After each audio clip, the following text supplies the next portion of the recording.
कई ऐसे मसीह लोग हैं जो सोचते हैं आज हम आशीषित अपने कर्मों की वजह से, और वो घमंडी हो जाते हैं. So some believers think we are blessed because of our works and they become prideful.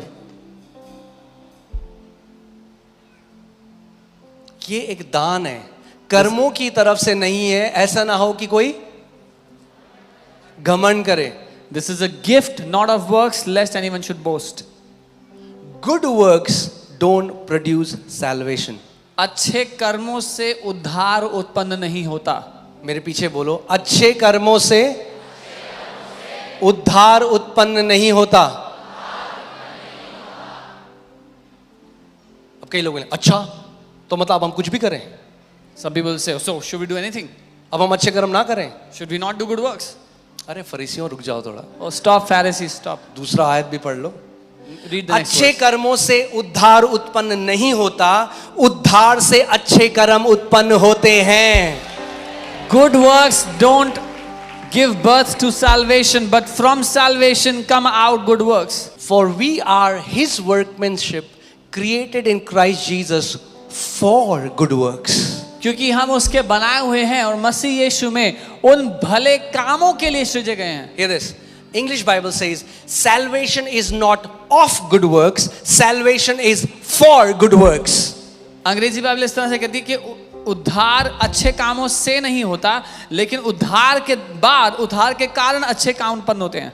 और वो जो अच्छे कर्म है जो आप करोगे क्योंकि आप मसीह में हो, वो परमेश्वर ने सृजा था. हमारे बनाने से पहले ही परमेश्वर ने हमारे लिए वो अच्छे कर्म रख दिए थे. And the good works that you will do, God already created it for you beforehand when He was making you.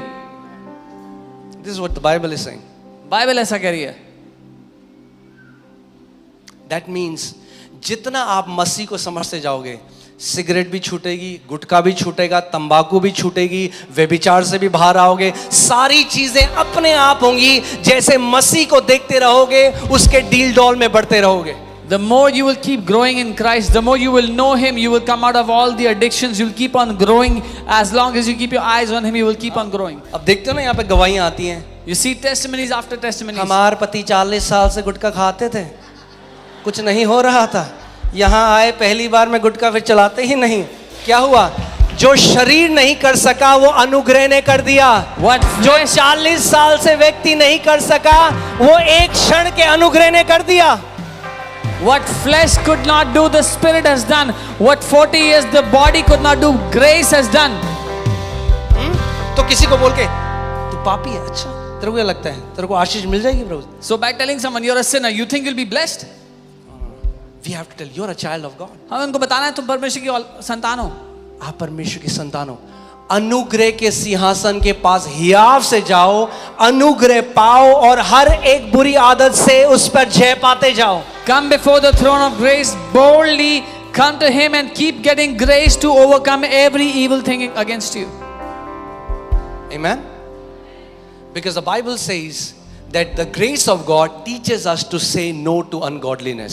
Bible बताती है परमेश्वर का अनुग्रह हमें सिखाता है कि हर एक बुरी चीज को ना कैसे यानी बोलना. कोई आदत है जिससे आप बाहर नहीं आ पा रहे हो, आप जाओ, पिता आप मुझसे प्यार, मैं आपका प्रिय बेटा हूं, मैं आपका प्रिय बेटी हूं, पिता मुझे अनुग्रह दे इस आदत से बाहर आने के लिए. There's any bad habit in your life, you go before the Father and say, Father, I am your son, you love me, give me grace to come out of this bad habit. पर अगर सुसमाचार नहीं जानते तो ऐसा लगेगा कि फिर पुराने याजक की तरह जा रहे हो. But if you don't know the gospel, you'll feel like the Old Testament high priest that you're going before God trembling with fear.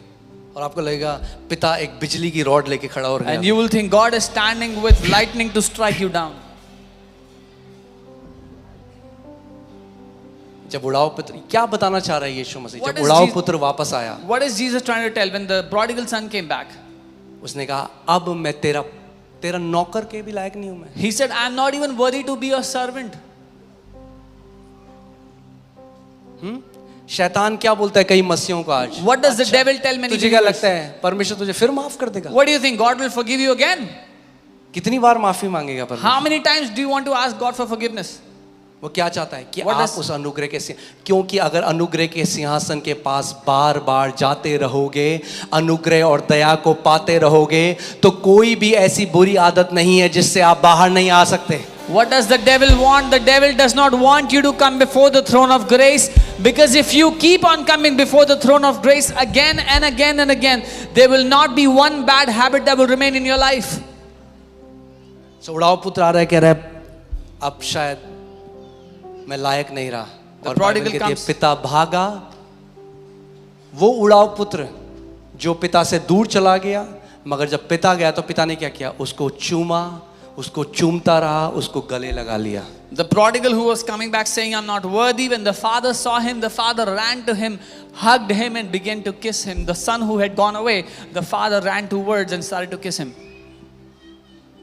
आप जानते हो इतने लोगों से मैं मिलता हूं जो कहते हैं कि they love Jesus. You know, I meet so many people who say, मैं यीशु से प्यार करता हूँ, And they love Jesus. और वो यीशु से प्यार करते हैं, मगर पाप में फंसे हुए हैं और उनको लोगों ने बोल दिया कि परमेश्वर ने तुझे ठुकरा दिया है। but they are stuck in अब वो sin. डरते हैं, वो कहते हैं मैं चर्च जाने के लायक नहीं, मैं बाइबल पकड़ने के लायक नहीं। They are stuck in sin, and there are people who have told them that God has rejected you, so now they fear, I cannot go to church, I cannot hold the यही तो Bible. शैतान चाहता है। This is what the devil wants.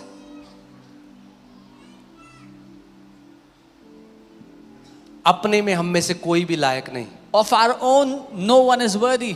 मगर उस हमारे महायाजक की धार्मिकता आज हमारी और आपकी धार्मिकता है। But the righteousness of our great high priest is today our righteousness. यानी अपनी कमजोरताओं के बीच में, बोलो कमजोरताओं के बीच में, मैं हियाव से अपने पिता के पास उस अनुग्रह के सिंहासन में जाऊंगा और मैं उसकी दया और अनुग्रह को प्राप्त करूंगा।